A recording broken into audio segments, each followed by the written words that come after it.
Welcome to my YouTube channel One Karnataka. Yes, ತುಂಬ ಜನ doubt ಕೇಳಿದರು. ಸೊ ಯಾರೋ ಈಗ ತೀರೋಗಿದ್ದಾರೆ ಇಂಥ ಇಯರಲ್ಲಿ.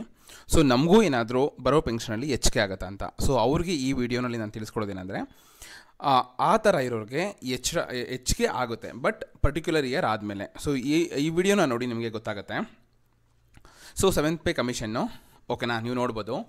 ಏನು ಹೇಳುತ್ತೆ ಆದೇಶ ಅಂದರೆ, ಕನಿಷ್ಠ ನಿವೃತ್ತಿ ವೇತನ, ಕರ್ನಾಟಕ ನಾಗರಿಕ ಸೇವಾ ನಿಯಮಾವಳಿಗಳು ಮತ್ತು ಕರ್ನಾಟಕ ನಾಗರಿಕ ಸೇವಾ, ಓಕೆನಾ, ಇದೇನಿದೆ 2003ರ ನಿಯಮಗಳೇನಿದೆ, ಈ ವೇತನ ಪ್ರಸ್ತುತ ಮಾಸಿಕ 8,500ಗಳಿಂದ ಮಾಸಿಕ 13,000ಗಳಿಗೆ ಹೆಚ್ಚಿಗೆ ಮಾಡಿದ್ದಾರೆ. ಯಾವುದು? ವಯೋನಿವೃತ್ತಿ ವೇತನ, ವಿಶ್ರಾಂತಿ ವೇತನ, ಅಶಕ್ತ ವೇತನ, ಓಕೆನಾ, ಪರಿಹಾರ ನಿವೃತ್ತಿ ವೇತನ ಮತ್ತು ಅನುಕಂಪ ಭತ್ಯೆ. ಇಲ್ಲಿ ನೋಡೋದಾದರೆ, ಕರ್ನಾಟಕ ಸರ್ಕಾರಿ ನೌಕರರ ಅಂದರೆ ಕುಟುಂಬ ನಿವೃತ್ತಿ ವೇತನ ಯಾರಿಗೆ ಪೆನ್ಷನ್ ಬರ್ತಿದೆ, ಆ ನಿಯಮಗಳೇನು ಹೇಳುತ್ತೆ ಅಂದರೆ, 2002ರ ಅವಕಾಶಗಳಂತೆ, ಓಕೆನಾ, ದಿನಾಂಕ 1/7/2022 ಮತ್ತು ತದನಂತರ ಅಂದರೆ ಅದಾದಮೇಲೆ ಯಾರು ಸೇವೆಯಲ್ಲಿರುವಾಗಲೇ ಮರಣ ಹೊಂದಿದ ಸರ್ಕಾರಿ ನೌಕರರ ಪ್ರಕರಣಗಳಲ್ಲಿ ಮೃತ ಸರ್ಕಾರಿ ನೌಕರನ ಅವಲಂಬಿತರು ಕುಟುಂಬ ನಿವೃತ್ತಿ ವೇತನ ಪರಿಷ್ಕೃತ ಮೊತ್ತವನ್ನು ದಿನಾಂಕ 1/8/2024 ಪಡೆಯಲು ಅರ್ಹರಾಗಿರ್ತಾರೆ.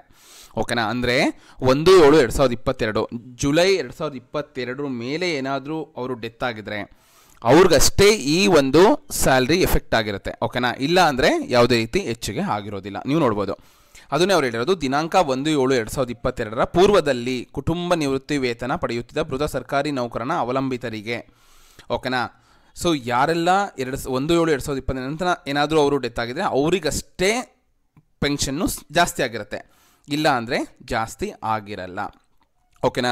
ಸೊ ತುಂಬ ಜನ ಕಮೆಂಟ್ಸ್ ಮಾಡಿದರು, ಜಾಸ್ತಿ ಆಗಿರುತ್ತಾ ನಮಗೆ, ಸೊ ಏನು ಹೆಚ್ಚಿಗೆ ಆಗೇ ಇಲ್ಲ ಸ್ಯಾಲ್ರಿನಲ್ಲಿ ಅಂತ. ಸೊ ಹೆಚ್ಚಿಗೆ ಆಗಿರಲ್ಲ. 2000 ಈಗ ಎಕ್ಸಾಂಪಲ್ ನನಗೆ ಕೇಳಿದ ಕ್ವಶನ್ ಯಾರೊಬ್ಬರು 2000 ಇಸ್ವಿನಲ್ಲಿ ಏನೋ ಪ್ರಾಬ್ಲಮ್ ಆಗಿತ್ತಂತೆ.